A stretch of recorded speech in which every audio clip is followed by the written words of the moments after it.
이른바 구로콜센터발 집단 감염 사례 때문에 많은 분들이 걱정을 하고 계신데 그 구로콜센터 여직원의 남편이 코로나를 옮아서 투병 중에 끝내 사망을 했습니다. 서울에서 첫 사망자도 나왔습니다. 그런데 그 가족이 사연이 너무나도 가슴을 아프게 합니다. 함께 보시죠. 구로콜센터 직원의 비극. 이 비극이란 단어로 과연 충분할까라는 생각을 저는 오늘 오전에 방송을 준비하면서 해봤습니다. 일가족이 감염됐고 남편은 끝내 사망을 했고 자식들은 아버지의 장례를 치르지 못했습니다.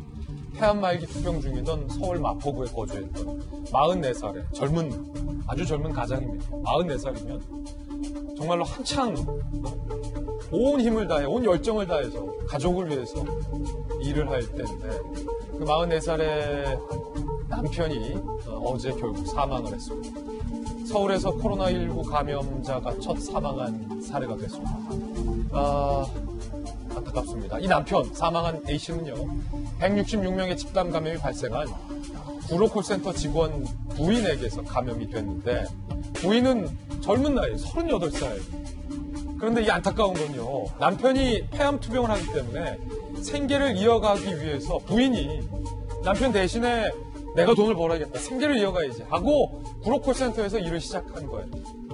남편 암 투병 수발을 하고 또 집안의 가장 역할을 동시에 해왔던 정말로 아빠 노릇 엄마 노릇 다 했던 부인입니다.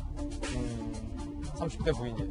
생계 위해서 구로콜센터 일터 나갔다고 하필 그 구로콜센터에서 감염이 되고 하필 남편에게 옮겨진 겁니다. 그 남편은 하필 폐암 투병이었고 하필 사망을 한 겁니다. 너무나도 가슴이 아픕니다. 10대 딸 아들도 확진이 됐어요. 일가족, 내가족 모두 다 감염이 됐습니다.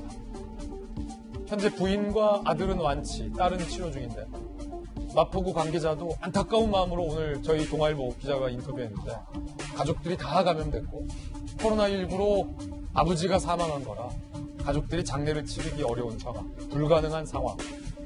그래서 망원동 주민센터 직원들이 운구를 대신 맡았다라는 얘기도 오늘 나오고 있습니다. 장성철 소장님, 네. 저도 이 한 가정의 가장 아버지가 돼 보니까 이런 사연들 볼 때마다 너무 가슴이 아파요. 눈물이 나죠. 예, 너무 눈물이 나요. 지금 저분이 지난달 3월 9일 날 확진 판정을 받았거든요. 그러니까 지금 3월달, 4월달 수입이 없을 겁니다. 한계 상황에 몰린 분이죠. 물론 지금 저런 분 치료도 지금 받고 있지만 수입이 없는 상황에서 지금 삶을 어떻게 유지할 것이냐. 예. 그 부분도 분명히 국가와 서울시와 마포구청에서 좀 어느 정도 지원을 생각을 해봐야 될 것 같아요. 저분들에게는요. 지금 정치권에서 얘기하는 긴급생활자금 50만 원 주자, 100만 원 주자. 이게 얼마나 한가한 소리로 들리겠습니까? 결정이 돼도 5월 달이나 나올 텐데 그럼 이제 수입이 끊긴 상황에서 2달, 3달 어떻게 버틸 것인지 저분들에게는요. 이게 생존의 문제라고 보여집니다. 저런 안타까운 분들이 곳곳에 상당히 많을 겁니다. 그런 사각지대에 계신 분들에 대해서 국가와 지방자치단체가 분명히 어느 정도의 지원과 보살핌을 해야 된다라고 말씀드리고 싶어요. 아니, 김정희 교수님 좋은 지적해 주셨는데 남편을 떠나보낸 부인의 입장, 아버지를 떠나보낸 아들, 딸의 입장, 그리고 아버지가 마지막 하늘 날아가는 길도 배웅하지 못한 이 자녀들의 답답한 마음을 생각할 때 과연 정부가 긴급생활비를 준다 하더라도 그게 무슨 의미가 있나 라는 생각이 들 정도로 가슴 아픈 사연인데 그 망원동 주민센터 직원들이 운구를 대신 맡았다고 하잖아요. 지금 부인과 아들은 완치됐는데 완치된 두 분이 아버지 장례 치르게라도 하면 안 되는 겁니까? 이게 방역상 너무 안타까워요. 방역상 일단 장례 절차 감염병으로 사망하신 분에 대해서는 가족들이 하기가 굉장히 어렵습니다. 근데 이제 임종을 지켜볼 때에는 방역복을 입고 들어가서 해야 되고요. 그 뒤에는 또 2주간 자가격리를 해야 되는 상황입니다. 그래서 현실적으로는 상당히 어려운 부분이 있기 때문에 참 가슴 아픈 사연이다 이렇게 생각을 하고 있고 아까 긴급재난지원금 말씀하셔가지고 그러니까 저는 개인적으로는 그렇게 생각합니다. 이걸 전 국민에게 나눠주는 것보다는 그러니까 정말 필요하신 분들한테 집중 지원을 하는 게 더 맞지 않느냐. 그러니까 지금 이러한 케이스나 아니면 자영업자 소상공인들처럼 정말 한 달, 2달을 버티기 힘든 상황들, 이런 상황들이 속출하게 되면 우리 경제가 크게 무너질 가능성이 굉장히 높거든요. 그래서 1인당 25만 원 이렇게 50만 원 주는 게 어떤 개인한테는 굉장히 큰 도움이 될 수도 있지만 일반적으로 많은 사람들한테는 굳이 저거 없어도 살아가는데 크게 문제가 없는 경우들도 있을 거라고 생각을 하거든요. 그래서 그렇게 전체를 하는 것보다는 집중적으로 꼭 필요한 사람들한테 돌아갈 수 있도록 어떤 대책을 마련하는 게 필요하지 않나 이런 생각도 해봅니다. 이 소식 듣고서 이경 대변인, 전 한편으로 구로콜센터 감염이 막 벌어졌을 때 일각에서 진짜 몇몇 안 되는 분들이 구로콜센터 직원분들을 비난하는 분들도 계셨어요. 아이, 그 마스크 쓰고 해야지 말이야. 다른 사람한테 피해나 주고.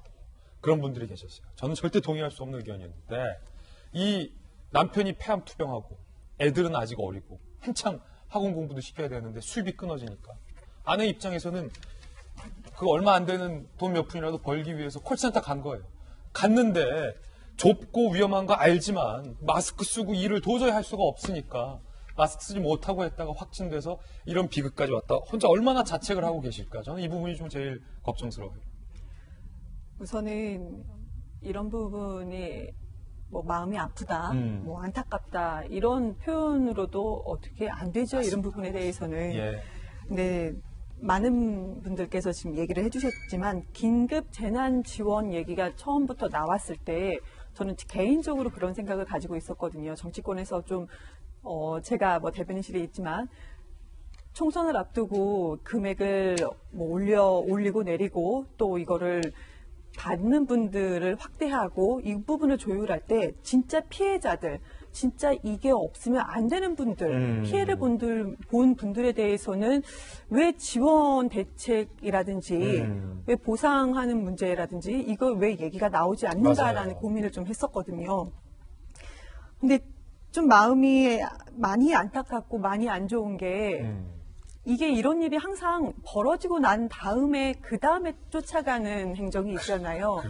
그러면 피해자들을 위해서는 어떤 대책을 좀 했어야 됐나, 그거를 좀 그 전에 우리가 좀 논의를 하지 않았어야 됐나 이런 고민을 예전에 했었는데요. 근데 결국 이렇게 터지고 나니까 어떻게 말로 표현할 수가 없네요.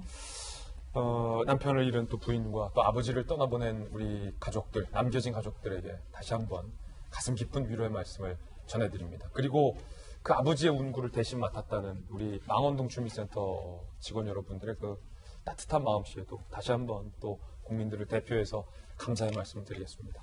제2, 제3의 이런 일이 벌어지지 않도록 우리가 조금 더 힘을 써야겠습니다. 애써야겠습니다.